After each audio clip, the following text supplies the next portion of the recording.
Imagine it's the year 2026. The sky, once a symbol of freedom, is now a chessboard for a new kind of war. This isn't science fiction anymore. We're on the brink of an era where artificial intelligence commands lethal machines, and the most prominent players are swarms of killer drones. The rules of engagement are being rewritten, and the future of global security hangs in the balance. For years, Iran has been quietly but very effectively building a formidable drone arsenal. It started with reverse engineering captured American and Israeli drones, but they've moved far beyond simple imitation. Today, Iran is a drone superpower producing a vast range of unmanned aerial vehicles from small, explosive-laden kamikaze drones to sophisticated long-range surveillance models. These aren't just for show. They've been battle-tested across the Middle East, supplied to proxy forces in Yemen, Syria, and Iraq. The Shahed 136, for example, gained global notoriety for its use in the Ukraine conflict. It's cheap, effective, and can be produced in massive numbers.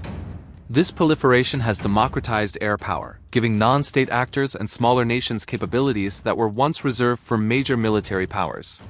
Iran's strategy is clear: use asymmetric warfare to challenge technologically superior adversaries.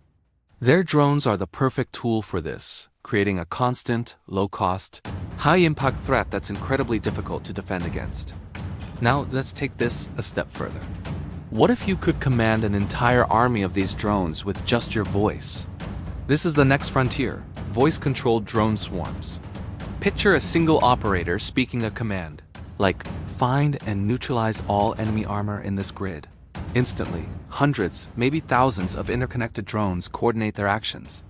They communicate with each other, sharing data, identifying targets, and executing a synchronized attack. One drone might act as the eyes, spotting a target, while others swoop in for the kill from multiple angles, overwhelming defenses. This isn't one drone, one pilot. This is one human mind guiding a collective intelligence. The swarm becomes an extension of the commander's will. The speed and complexity of such an attack would be impossible for humans to counter in real time. It's a terrifying leap in military capability, turning the battlefield into a high-speed, three-dimensional slaughterhouse orchestrated by a single voice. This terrifying potential has ignited a new global arms race, but this time it's not about nuclear warheads. It's about autonomous code. The United States, China, Russia, and other major powers are pouring billions into developing their own autonomous weapons systems.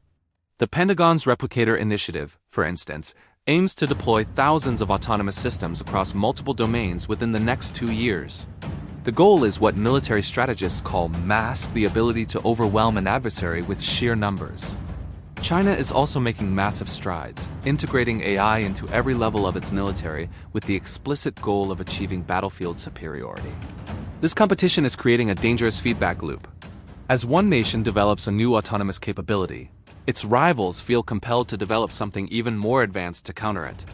We are accelerating towards a future where machines make life or death decisions on the battlefield, potentially without any meaningful human control. The speed of AI-driven conflict could escalate a small skirmish into a full-blown war in minutes, before diplomats even have a chance to pick up the phone. The implications of this new era are profound, both ethically and geopolitically. The most pressing ethical question is, should a machine ever have the authority to decide to kill a human? Autonomous weapon systems, or slaughterbots, as their critics call them, remove the human from the decision-making loop. They can't feel empathy or make nuanced moral judgments in the chaos of battle. An algorithm can't distinguish a surrendering soldier from a combatant, or a civilian cowering in fear from a hidden threat. This raises huge concerns about accountability. If an autonomous drone makes a mistake and strikes a school or a hospital, who is responsible? The programmer? The commander who deployed it? The machine itself?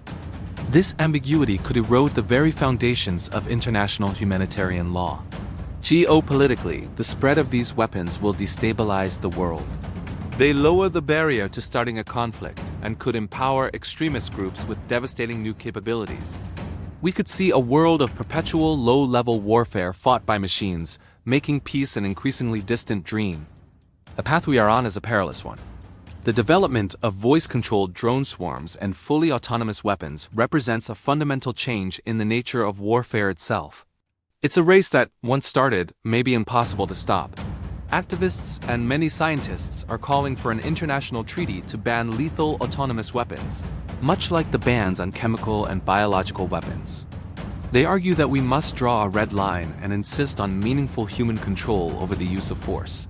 However, the pull of strategic advantage is strong, and nations are hesitant to give up a potential winning card.